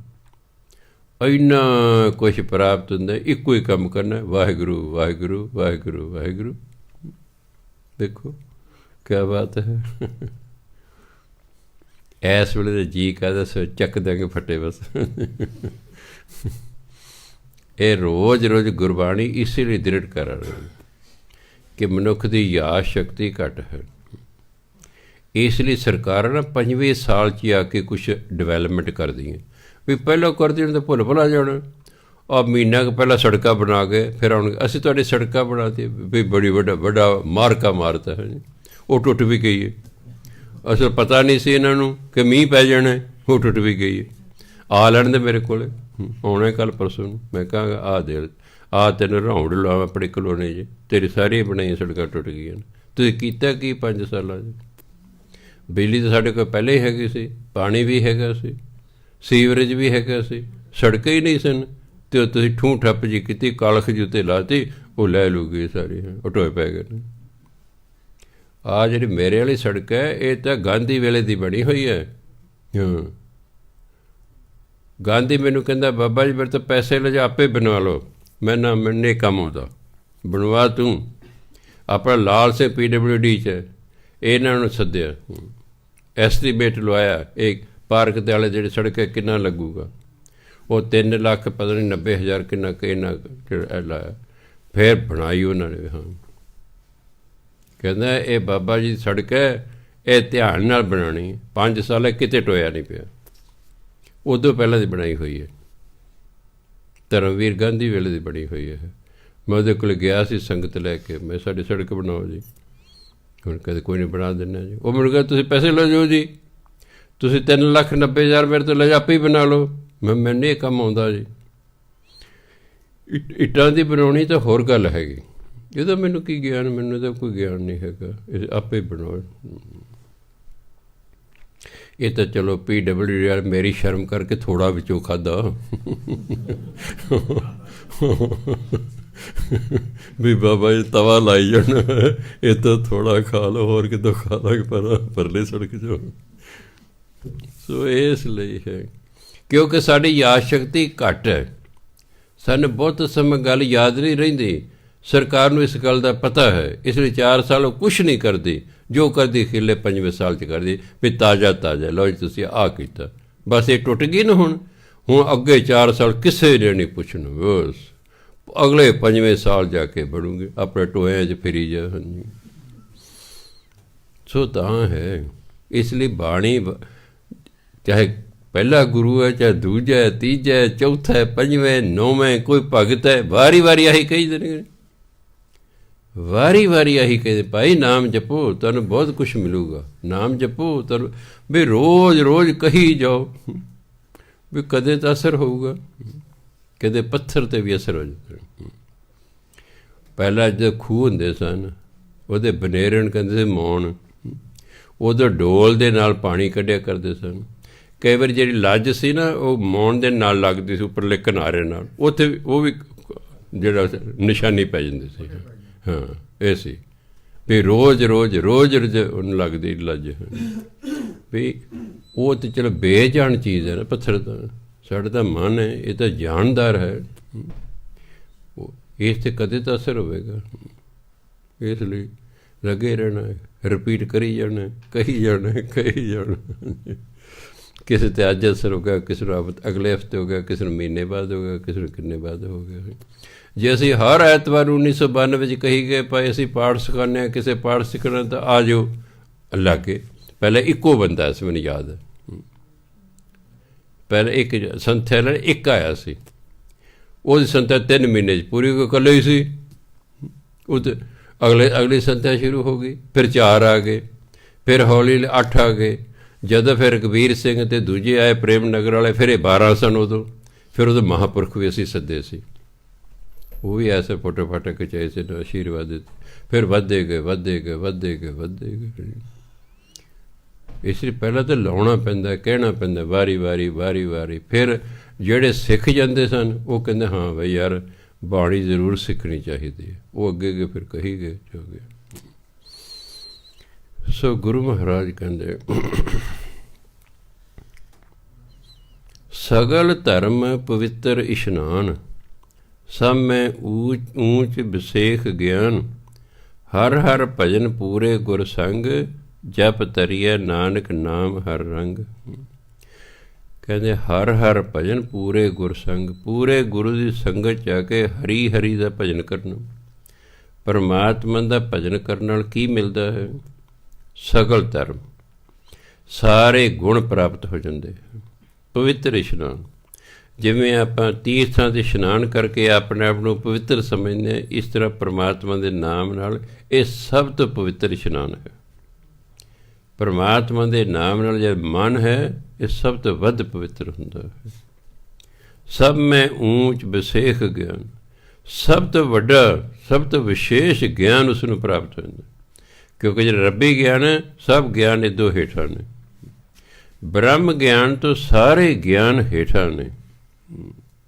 ਬ੍ਰਹਮ ਗਿਆਨੀ ਜੇ ਕੋਈ ਹੋ ਜਾਂਦਾ ਉਹਨੂੰ ਸੰਸਾਰ ਦੀਆਂ ਸਾਰੀ ਜ਼ਬਾਨਾਂ ਹੀ ਵੈਸੇ ਆ ਜਾਂਦੀਆਂ ਨੇ। ਗੁਰੂ ਨਾਨਕ ਜੀ ਕੋਈ ਅਰਬੀ ਫਾਰਸੀ ਨਹੀਂ ਸਨ ਪੜ੍ਹੇ, ਮੱਕੇ ਗਏ ਸਨ ਆਖਰਕਾਰ, ਮੱਕੇ ਗਏ ਨਾ ਅਰਬ ਦੇਸ਼ ਦੇ ਵਿੱਚ, ਉੱਥੇ ਅਰਬੀ ਬੋਲਦੇ ਸਨ। ਉੱਥੇ ਫਿਰ ਗੁਰੂ ਨਾਨਕ ਜਿਹੜੀ ਗੱਲਬਾਤ ਕੀਤੀ ਅਰਬੀ 'ਚ ਕੀਤੀ, ਉੱਥੇ ਕਿਹੜੇ ਕੋਈ ਪੰਜਾਬੀ ਹਿੰਦੀ ਜਾਣਦਾ ਸੀ, ਅਰਬੀ 'ਚ ਕੀਤੀ। ਫਾਰਸ ਦੇਸ਼ 'ਚ ਗਏ ਨੇ, ਫਾਰਸੀ 'ਚ ਕੀਤੀ। ਹਿੰਦੀ ਵਾਲੇ ਕੋਲ ਗਏ, ਹਿੰਦੀ 'ਚ ਕੀਤੀ। ਬੰਗਾਲ 'ਚ ਗਏ ਨੇ, ਬੰਗਾਲੀ 'ਚ ਕੀਤੀ। ਜਿੱਥੇ ਗਏ ਉਸੇ ਭਾਸ਼ਾ 'ਚ ਗੱਲ ਕੀਤੀ, ਹੈ ਨਾ ਕਮਾਲ। ਅਤੇ ਸਕੂਲ ਇੱਕੋ ਦਿਨ ਗਏ ਸਨ, ਉਹਦੇ ਟੀਚਰ ਨੇ ਪੜ੍ਹਾ ਕੇ ਆ ਕੇ, ਦੂਜੇ ਜਾਣ ਦੀ ਲੋੜ ਹੀ ਨਹੀਂ ਪਈ। ਟੀਚਰ ਹੀ ਨਾ ਬਾਹੋਂ ਫੜਿਆ ਗੁਰੂ ਨਾਨਕ ਦੇਵ ਜੀ ਨੂੰ, ਅਤੇ ਆ ਗਿਆ ਗੁਰੂ ਨਾਨਕ ਦੇ ਫਾਦਰ ਕੋਲ, ਮਹਿਤਾ ਜੀ। ਕਹਿੰਦੇ ਮਹਿਤਾ ਜੀ ਮੈਂ ਤੁਹਾਡੇ ਬੱਚੇ ਨੂੰ ਨਹੀਂ ਪੜ੍ਹਾ ਸਕਦਾ। ਕਹਿੰਦੇ ਕੀ ਗੱਲ ਹੈ, ਕੋਈ ਸ਼ਰਾਰਤ ਕਰਦਾ? ਕਹਿੰਦੇ ਨਹੀਂ ਜੀ, ਮਹਿਤਾ ਜੀ ਇਹ ਧੁਰੋਂ ਪੜ੍ਹ ਕੇ ਆਇਆ ਹੈ, ਮੈਂ ਇਸ ਨੂੰ ਨਹੀਂ ਪੜ੍ਹਾ ਸਕਦਾ।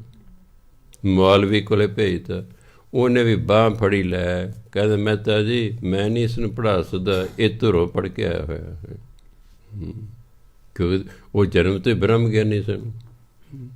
ਇਸ ਕਰਕੇ ਪਤਾ ਨਹੀਂ ਕਿੰਨੇ ਜਨਮਾਂ ਦੀ ਕਮਾਈ ਸੀ ਉਹਨਾਂ ਦੀ, ਪਤਾ ਹੀ ਨਹੀਂ ਕਿੰਨੇ ਜਨਮਾਂ ਦੀ ਕਮਾਈ ਸੀ।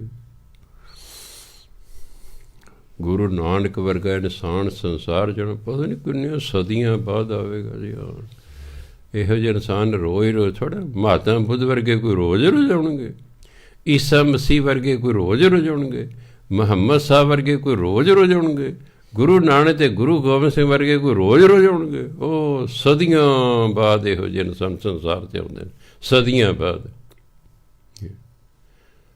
2600 ਸਾਲ ਪਹਿਲਾਂ ਮਹਾਤਮਾ ਬੁੱਧ ਆਏ, 2000 ਉਦੋਂ 600 ਸਾਲ ਬਾਅਦ ਈਸਾ ਮਸੀਹ ਆਏ, ਈਸਾ ਮਸੀਹ ਤੋਂ 600 ਸਾਲ ਬਾਅਦ ਮੁਹੰਮਦ ਸਾਹਿਬ ਆਏ, ਮੁਹੰਮਦ ਸਾਹਿਬ ਤੋਂ ਬਾਅਦ 14 ਸਾਲ ਬਾਅਦ ਗੁਰੂ ਨਾਨਕ ਦੇਵ ਜੀ ਇਸ ਸੰਸਾਰ 'ਚ ਆਏ। ਬੜੇ ਸਦੀਆਂ ਬਾਅਦ ਇੰਨੀਆਂ ਮਹਾਨ ਰੂਹਾਂ ਸੰਸਾਰ 'ਚ ਆਉਂਦੀਆਂ, ਜਿਹੜੇ ਫਿਰ ਆ ਕੇ ਧਰਮ ਚਲਾਉਂਦੇ ਨੇ। ਉਹਨਾਂ 'ਤੇ ਫਿਰ ਅੱਗੇ ਧਰਮ ਚੱਲਦਾ ਹੈ। ਬਹੁਤ ਧਰਮ ਦਾ ਪ੍ਰਚਾਰ ਕਰਨ ਆਉਂਦੇ ਨੇ। ਗੁਰੂ ਨਾਨਕ ਤੋਂ ਧਰਮ ਚੱਲਿਆ, ਬਾਕੀ 9-8 ਗੁਰੂਆਂ ਨੇ ਉਸ ਧਰਮ ਦਾ ਪ੍ਰਚਾਰ ਕੀਤਾ। 10ਵੇਂ ਪਾਤਸ਼ਾਹ ਨੇ ਫਿਰ ਖਾਲਸਾ ਸਿਰਜਿਆ, ਤੇ ਬਾਕੀ ਫਿਰ ਅੱਗੇ ਖਾਲਸੇ ਬਣਦੇ ਗਏ। ਹਾਂ, ਉਹ ਪਹਿਲੇ ਸਨ। ਪਹਿਲਾ ਹੀ ਹੁੰਦਾ। ਜਿਹੜਾ ਪਹਿਲਾ ਸੰਤ ਹੁੰਦਾ, ਦੂਜਾ ਕਦੇ ਵੀ ਉਨੀਆਂ ਸ਼ਕਤੀਆਂ ਵਾਲਾ ਨਹੀਂ ਹੁੰਦਾ। ਉਹ ਡੇਰੇ ਦਾ ਮਾਲਕ ਤੇ ਹੁੰਦਾ, ਪਰ ਉਹ ਆਪ ਮੰਨਦਾ ਵੀ ਨਹੀਂ, ਜੋ ਪਹਿਲਾ ਸੀ ਉਹ ਪਹਿਲੇ ਸੀ। ਕਿਉਂ? ਪਰਮਾਤਮਾ ਨੇ ਉਸ ਨੂੰ ਭੇਜਿਆ ਹੁੰਦਾ। ਬਾਕੀ ਤਾਂ ਇੱਥੇ ਤਿਆਰ ਹੋਏ ਹੁੰਦੇ, ਉਹਨਾਂ ਨੂੰ ਪਰਮਾਤਮਾ ਨੇ ਭੇਜਿਆ ਹੁੰਦਾ। ਦਸਮ ਪਾਤਸ਼ਾਹ ਨੇ ਪਰਮਾਤਮਾ ਨੇ ਭੇਜਿਆ, ਉਹਨੇ ਆਪ ਲਿਖਿਆ। ਮੇਰਾ ਆਉਣ ਨੂੰ ਕਦੇ ਜੀ ਨਹੀਂ ਸੀ ਕਰਦਾ।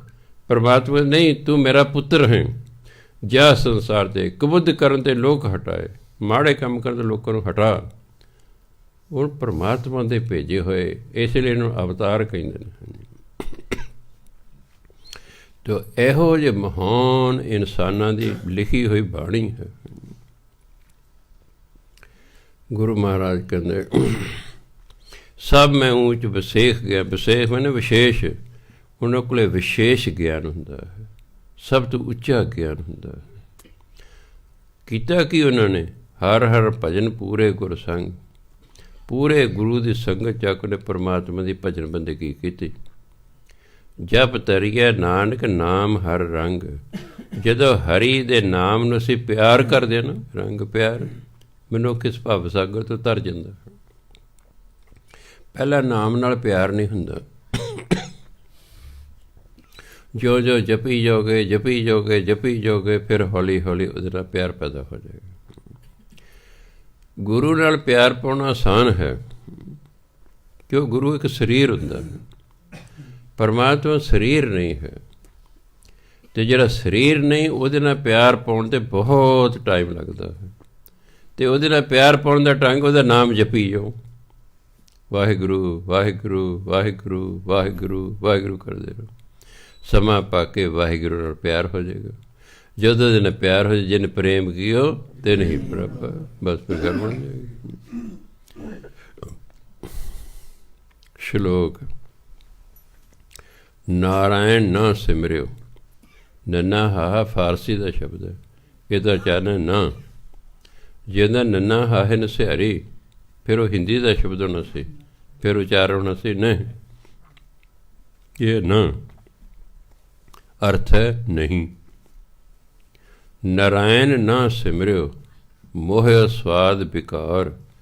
ਨਾਨਕ ਨਾਮ ਵਿਸਾਰਿਆ, ਨਰਕ ਸੁਰਗ ਅਵਤਾਰ। ਨਾਰਾਇਣ ਨਾ ਸਿਮਰਿਓ, ਪਰਮਾਤਮਾ ਦਾ ਸਿਮਰਨ ਨਹੀਂ ਕੀਤਾ। ਕਿਉਂ ਨਹੀਂ ਕੀਤਾ? ਕੋਈ ਕਾਰਨ ਤਾਂ ਹੋਣਾ। ਦੇਖੋ, ਇੱਕ ਸਿਮਰਨ ਕਰ ਰਿਹਾ, ਇਹਦਾ ਵੀ ਕੋਈ ਕਾਰਨ ਹੈ। ਇੱਕ ਸਿਮਰਨ ਨਹੀਂ ਕਰ ਰਿਹਾ, ਇਹਦਾ ਵੀ ਕੋਈ ਕਾਰਨ ਹੈ। ਕਿਉਂ ਨਹੀਂ ਕਹਿੰਦੇ? ਕਿਉਂ ਨਹੀਂ ਸਿਮਰਨ ਕੀਤਾ? ਮੋਹਿਆ ਸਵਾਦ ਬਿਕਾਰ। ਬਿਕਾਰ ਨੇ ਬੁਰਾਈਆਂ, ਉਹਨੂੰ ਬੁਰਾਈਆਂ ਦੇ ਵਿੱਚ ਸਵਾਦ ਆ ਰਿਹਾ ਹੈ, ਇਸ 'ਚ ਉਹਨਾਂ 'ਚ ਹੀ ਲੱਗਾ ਰਹਿੰਦਾ। ਉਹ ਸਿਮਰਨ ਨਹੀਂ ਕਰਦਾ। ਜਦੋਂ ਅੰਦਰ ਬੁਰਾਈਆਂ ਨਾ, ਸਿਮਰਨ ਕਰਨ ਨੂੰ ਜੀਅ ਨਹੀਂ ਕਰਦਾ। ਜਦੋਂ ਮਨੁੱਖ ਬੁਰਾਈਆਂ ਛੱਡ ਦਿੰਦਾ, ਫਿਰ ਸਿਮਰਨ ਨਹੀਂ ਕਰਦਾ ਹੈਗਾ। ਬੇਕਾਰ ਮੈਨੇ ਬੁਰਾਈਆਂ। ਬੁਰਾਈਆਂ ਚੰਗੀਆਂ ਲੱਗਦੀਆਂ ਨੇ। ਬੁਰਾਈ ਚੰਗੀ ਲੱਗਦੀ ਹੈ। ਕਿਉਂ ਚੰਗੀ ਲੱਗਦੀ ਹੈ? ਕਿਉਂਕਿ ਸਾਡੇ ਅੰਦਰ ਬੁਰਾਈ ਹੈ। ਜੋ ਸਾਡੇ ਅੰਦਰ ਹੈ, ਉਹੀ ਸਾਨੂੰ ਬਾਹਰੋਂ ਚੰਗਾ ਲੱਗੂ। ਜਿਹਦੇ ਅੰਦਰ ਚੰਗਿਆਈ ਹੈ, ਉਹਨੂੰ ਚੰਗਿਆਈ ਚੰਗੀ ਲੱਗੇਗੀ। ਜਿਹਦੇ ਅੰਦਰ ਪਹਿਲਾਂ ਹੀ ਭਜਨ ਬੰਦਗੀ ਹੈ, ਉਹਨੂੰ ਭਜਨ ਬੰਦਗੀ ਚੰਗੀ ਲੱਗੇ ਬਾਹਰੋਂ ਵੀ। ਜਿਹਦੇ ਅੰਦਰ ਭਜਨ ਬੰਦਗੀ ਦਾ ਅੰਸ਼ ਹੀ ਕੋਈ ਨਹੀਂ, ਕਿਸੇ ਜਨਮ ਭਜਨ ਬੰਦਗੀ ਕੀਤੀ ਨਹੀਂ, ਕਹੀ ਜੋ ਜਿੰਨਾ ਮਰਜ਼ੀ ਹੋ, ਆਏਗਾ ਨਹੀਂ। ਉਹ ਗੁਆਂਢ 'ਚ ਵੀ ਨਹੀਂ ਉੱਠ ਕੇ ਆਵੇਗਾ। ਗੁਆਂਢ 'ਚੋਂ ਵੀ ਉੱਠ ਕੇ ਨਹੀਂ ਆਵੇਗਾ। ਕਿਉਂ? ਹੈ ਹੀ ਨਹੀਂ ਉਹਦੇ ਅੰਦਰ ਕੁਛ। ਬਾਹਰੋਂ ਨੇ ਉਹੀ ਕੈਚ ਕਰਨਾ ਜੋ ਅੰਦਰ ਹੈ। ਅਸੀਂ ਬਾਹਰੋਂ ਉਹੀ ਚੀਜ਼ ਕੈਚ ਕਰਦੇ ਹਾਂ ਜੋ ਸਾਡੇ ਅੰਦਰ ਹੁੰਦੀ ਹੈ। ਉਦਾਹਰਨ ਮੈਂ ਕਈ ਵਾਰ ਦਿੱਤੀ ਹੈ। ਲੋਹੇ ਵਿੱਚ ਅੱਗ ਨਹੀਂ ਹੁੰਦੀ, ਇਸ ਲਈ ਲੋਹੇ ਨੂੰ ਅੱਗ ਨਹੀਂ ਲਾਈ ਜਾ ਸਕਦੀ। ਲੱਕੜ ਵਿੱਚ ਅੱਗ ਹੁੰਦੀ ਹੈ, ਉਹਨੂੰ ਅੱਗ ਲਾਈ ਜਾ ਸਕਦੀ ਹੈ। ਕਾਗਜ਼ ਵਿੱਚ ਅੱਗ ਹੁੰਦੀ ਹੈ, ਉਹਨੂੰ ਅੱਗ ਲਾਈ ਜਾ ਸਕਦੀ ਹੈ। ਚੀਨੀ 'ਚ ਅੱਗ ਹੁੰਦੀ ਹੈ, ਚੀਨੀ ਨੂੰ ਅੱਗ ਲਾਈ ਜਾ ਸਕਦੀ ਹੈ। ਕਈ ਵਾਰੀ ਅੱਗ ਮੱਧਮ ਪੈਣ ਲੱਗੇ ਨਾ, ਚੀਨੀ ਦਾ ਬੁੱਕ ਭਰ ਕੇ ਵਿੱਚ ਸੁੱਟ ਦਿੰਦੇ ਨੇ, ਅੱਗ ਤੇਜ਼ ਹੋ ਜਾਂਦੀ ਹੈ। ਘਿਓ ਦੇ ਵਿੱਚ ਵੀ ਅੱਗ ਹੈ, ਇਸ ਲਈ ਲੱਕੜ ਦੇ ਉੱਤੇ ਘਿਓ ਪਾ ਦਿੰਦੇ ਨੇ, ਇੱਕ ਸੁਗੰਧੀ ਦੇ ਨਾਲ ਅੱਗ ਤੇਜ਼ ਹੋ ਜਾਂਦੀ ਹੈ। ਅਸੀਂ ਉਹੀ ਚੀਜ਼ ਬਾਹਰੋਂ ਸਵੀਕਾਰ ਕਰਦੇ ਜੋ ਸਾਡੇ ਅੰਦਰ ਹੈ। ਅਗਰ ਪਿਛਲੇ ਜਨਮਾਂ 'ਚ ਪੀਤੀ ਹੈ, ਇਸ ਜਨਮ 'ਚ ਤੁਸੀਂ ਜ਼ਰੂਰ ਪੀਓਗੇ। ਘੱਟ ਪੀਓ, ਵੱਧ ਪੀਓ, ਕਿਉਂਕਿ ਪਹਿਲੀ ਅੰਦਰ ਹੈਗੀ, ਬਸ ਮੌਕਾ ਮਿਲਣਾ ਚਾਹੀਦਾ। 2-4 ਵਾਰੀ ਕਿਸੇ ਨੇ ਕਿਹਾ, ਉਹ ਮੁੰਡੇ ਦਾ ਵਿਆਹ ਹੈ ਯਾਰ, ਜੇ ਤੂੰ ਹੀ ਨਹੀਂ ਖੁਸ਼ੀ ਮਨਾਏਂਗਾ ਹੋਰ ਕੌਣ ਮਨਾਏਗਾ? ਉਹ ਪੀ ਲੈ ਘੁੱਟ, ਰੋਜ਼ ਰੋਜ਼ ਥੋੜ੍ਹੇ ਵਿਆਹ ਕਰਨੇ ਨੇ, ਪੀ ਲੈ ਘੁੱਟ। ਦੂਜੇ ਨੇ ਪੀ ਲੈ ਯਾਰ ਘੁੱਟ, ਕਿਉਂ ਐਵੇਂ ਨਖਰੇ ਜੇ ਕਰੀ ਜਾਂਦੇ, ਲਿਆ ਦਿਓ ਪੈਗੇ ਨੂੰ, ਚੱਲ ਮੂੰਹ ਨਾਲ ਲਾਇਆ, 1 ਪੀਤਾ 2 ਪੀਤੇ, ਚੱਲ ਫਿਰ ਚੱਲ ਸੋ ਚੱਲ। ਅੰਦਰ ਸੀ ਤਾਂ ਬਾਹਰੋਂ ਸਵੀਕਾਰ। ਜ਼ਿਆਦਾ ਸਮਾਂ ਕਿਉਂ ਲਾਤਾ ਕਿ ਅੰਦਰ ਘੱਟ ਸੀ ਅੰਦਰ। ਜੇ ਕਿਤੇ ਪਿੱਛੇ ਡਰਮ ਪੀਤੇ ਹੁੰਦੇ, ਇੱਕ ਵਾਰੀ ਕਹਿਣ ਦੀ ਲੋੜ ਹੈ, ਉਹਨੇ ਆਪ ਹੀ ਚਲਾ ਜਾਣਾ ਸੀ ਉੱਥੇ ਜਿੱਥੇ ਪਤਾ ਕਰਨਾ ਸੀ ਕਿੱਥੇ ਨੇ ਪੰਡਾਲ। ਹਾਂ, ਪੈਲਸ ਜਾ ਕੇ ਸਭ ਤੋਂ ਪਹਿਲਾਂ ਨਿਗਾਹ ਹੀ ਮਾਰਦੇ। ਉਹ ਵੀ ਬੜੇ ਤੇਜ਼ ਨੇ। ਸਭ ਤੋਂ ਉੱਚਾ ਸਟੇਜ ਜਿਹੜੀ ਹੈ ਉਹ ਸ਼ਰਾਬ ਦੀ ਹੁੰਦੀ ਹੈ, ਬਾਕੀ ਸਭ ਨੀਵੇਂ ਹੁੰਦੇ ਨੇ। ਕਦੇ ਤੁਸੀਂ ਦੇਖ ਲਓ, ਉਹ ਉੱਚੇ ਟੇਬਲ ਦੂਰ ਚਮਕਦੀ ਹੈ, ਹਾਂਜੀ ਵਾਈਨ, ਹਾਂਜੀ ਆਹ ਦੇਖੋ ਕਿਆ ਰੰਗ ਬੜਾ ਸੋਹਣਾ ਹੁੰਦਾ ਅੰਗਰੇਜ਼ੀ ਸ਼ਰਾਬ ਦਾ, ਦੂਰੋਂ ਹੀ ਖਿੱਚਦੀ ਹੈ ਧਿਆਨ। ਹਾਂਜੀ, ਉਹ ਸਭ ਤੋਂ ਉੱਚੀ ਲਾਈ ਹੁੰਦੀ ਉਹਨਾਂ ਨੇ। ਮੈਂ ਦੇਖ ਕਿੰਨੀ ਮਹਾਨਤਾ ਸ਼ਰਾਬ ਨੂੰ ਦਿੱਤੀ ਹੈ। ਇੰਨਾ ਉੱਚਾ ਤੇ ਨੇ ਆਪਣੇ ਘਰ ਗੁਰੂ ਗ੍ਰੰਥ ਨਹੀਂ ਸੀ ਬਿਠਾਉਣਾ, ਜਿੰਨੀ ਬਹੁਤ ਉੱਚੀ ਬਿਠਾ ਰੱਖੀ, ਕਿਉਂਕਿ ਉਹਨਾਂ ਦੇ ਅੰਦਰ ਪਹਿਲਾਂ ਹੀ ਹੈਗੀ, ਇਸ ਲਈ ਉਹਨੂੰ ਉੱਚੀ ਸਟੇਜ ਲਾਤੇ। ਇਸ ਲਈ ਅਗਲਾ ਕਹਿੰਦਾ ਰੋਟੀ ਰਾਟੀ ਕੀ ਖਾਣੀ, ਤੇ ਰੋਜ਼ ਹੀ ਖਾਣਾ, ਪੀ ਪੂ ਲਓ ਯਾਰ ਅੱਜ। ਫਿਰ ਅੰਗਰੇਜ਼ੀ ਥੋੜ੍ਹੀ ਰੋਜ਼ ਮਿਲਣੀ, ਭਾਵੇਂ ਬਾਅਦ 'ਚ ਉਲਟੀਆਂ ਕਰੀ ਜਾਵੇ, ਲੱਗੇ ਰਹੋ। ਸੋ ਕਹਿਣ ਦਾ ਭਾਵ ਹੈ, ਇਸ ਲਈ ਭਜਨ ਬੰਦਗੀ ਵੀ ਛੇਤੀ ਉਹੀ ਸ਼ੁਰੂ ਕਰਦਾ ਜਿਹੜਾ ਪਿਛਲੇ ਜਨਮਾਂ 'ਚ ਕਰਦਾ ਰਿਹਾ ਹੈ। ਉਹ ਛੇਤੀ ਤੁਹਾਡੀ ਗੱਲ ਬਣ ਜਾਏਗਾ। ਭਾਈ ਸਤਸੰਗ ਕਰਨੀ ਚਾਹੀਦੀ ਹੈ, ਬਾਣੀ ਪੜ੍ਹੋ, ਨਾਮ ਜਪੋ। ਉਹ ਤੁਸੀਂ 2-4 ਵਾਰੀ ਕਹੋਗੇ, ਤੁਹਾਡੇ ਨਾਲ ਤੁਰ ਪਏਗਾ ਉਹ, ਚੱਲਦੇ ਆ ਯਾਰ ਜੀ। ਸੋ ਗੁਰੂ ਮਹਾਰਾਜ ਕਹਿੰਦੇ, ਨਾਨਕ ਨਾਮ ਵਿਸਾਰਿਆ ਨਰਕ ਸੁਰਗ ਅਵਤਾਰ। ਨਾਮ ਨੂੰ ਭੁਲਾਉਣ ਕਾਰਨ ਕਦੇ ਨਰਕਾਂ 'ਚ ਜਨਮ ਲੈਂਦਾ, ਕਦੇ ਸਵਰਗਾਂ 'ਚ ਜਨਮ ਲੈਂਦਾ। ਅਵਤਾਰ ਦਾ ਜਨਮ ਲੈਣਾ, ਕਦੇ ਨਰਕਾਂ 'ਚ, ਕਦੇ ਸਵਰਗਾਂ 'ਚ। ਕਿਉਂ? ਕਦੇ ਚੰਗੇ ਕੰਮ ਕਰ ਲਏ ਸਵਰਗ ਚਲੇ ਗਿਆ, ਮਾੜੇ ਕੰਮ ਕਰ ਲਏ ਨਰਕ ਚਲੇ ਗਿਆ। ਪੌੜੀ ਨੌਵੀਂ ਜਿਹੜੀ ਥਿਤ ਹੈ, ਨਵੇਂ ਛਿਦਰ ਅਪਵੀਤ, ਹਰ ਨਾਮ ਨਾ ਜਪੈ ਕਰਤ ਵਿਪਰੀਤ। ਸਾਡੇ 9 ਮੋਰੀਆਂ ਨੇ ਸਰੀਰ 'ਚ, 2 ਨਸਾਂ, 2 ਕੰਨ, 2 ਅੱਖਾਂ, ਮੂੰਹ, ਗੁਦਾ, ਲਿੰਗ, ਇਹ ਮੋਰੀਆਂ ਨੇ ਜਿਨ੍ਹਾਂ ਰਾਹੀਂ ਹਮੇਸ਼ਾ ਗੰਦ ਹੀ ਬਾਹਰ ਨਿਕਲਦਾ ਰਹਿੰਦਾ ਹੈ। ਇਹ ਅਪਵਿੱਤਰ ਨੇ। 9 ਦੀਆਂ 9 ਗੋਲਕਾਂ ਮੋਰੀਆਂ ਅਪਵਿੱਤਰ ਨੇ। ਹੋਰ ਕੀ ਹੈ? ਕਿਉਂ ਅਪਵਿੱਤਰ ਨੇ? ਸਵਾਲ ਪਏ ਕਿਉਂ ਅਪਵਿੱਤਰ ਨੇ? ਹਰ ਨਾਮ ਨਾ ਜਪੈ ਕਰਤ ਵਿਪਰੀਤ। ਵਿਪਰੀਤ ਹੁੰਦਾ ਵਿਰੋਧੀ ਕੰਮ ਕਰਨਾ। ਨਾਮ ਨਹੀਂ ਜਪਦੇ, ਪੁੱਠੇ ਕੰਮ ਕਰਦੇ ਨੇ। ਇਸ ਕਰਕੇ ਇਸ ਸਰੀਰ ਦੇ ਸਾਰੇ ਅੰਗ ਮੈਲੇ ਹੋ ਗਏ। ਕਿਉਂ? ਨਾਮ ਨਾ ਜਪਣ ਕਾਰਨ ਅਤੇ ਮਾੜੇ ਕੰਮ ਕਰਨ ਮਨ ਮੈਲਾ ਹੋ ਜਾਂਦਾ। ਜਦੋਂ ਮਨ ਮੈਲ ਹੁੰਦਾ, ਸਰੀਰ ਦੇ ਸਾਰੇ ਅੰਗ ਆਪਣੇ ਆਪ ਹੀ ਮੈਲੇ ਹੋ ਜਾਂਦੇ। ਅੱਖਾਂ ਫਿਰ ਬੁਰਾਈ ਤੱਕਦੀਆਂ ਨੇ, ਨੱਕ ਬੁਰਾਈ ਸੁੰਘਦਾ ਹੈ, ਕੰਨ ਬੁਰਾਈ ਸੁਣਦਾ ਹੈ। ਨਹੀਂ ਭੈਣੇ ਤੈਨੂੰ ਪਤਾ ਲੱਗਾ? ਉਹ ਅੱਗੇ ਕਹਿੰਦੀ, ਨਹੀਂ ਭੈਣੇ ਤੈਨੂੰ ਪਤਾ ਲੱਗਾ? ਜਿਹੜਾ ਹੌਲੀ ਹੌਲੀ ਬੋਲੇ, ਤੈਨੂੰ ਪਤਾ ਲੱਗਾ? ਇਹ ਤਾਂ ਹੁਣ ਕੋਈ ਬੁਰੀ ਗੱਲ ਸੁਣਾਉਣਗੇ ਨਾ। ਵਡਿਆਈ ਕਰਨੀ ਬੜੀ ਔਖੀ ਹੈ।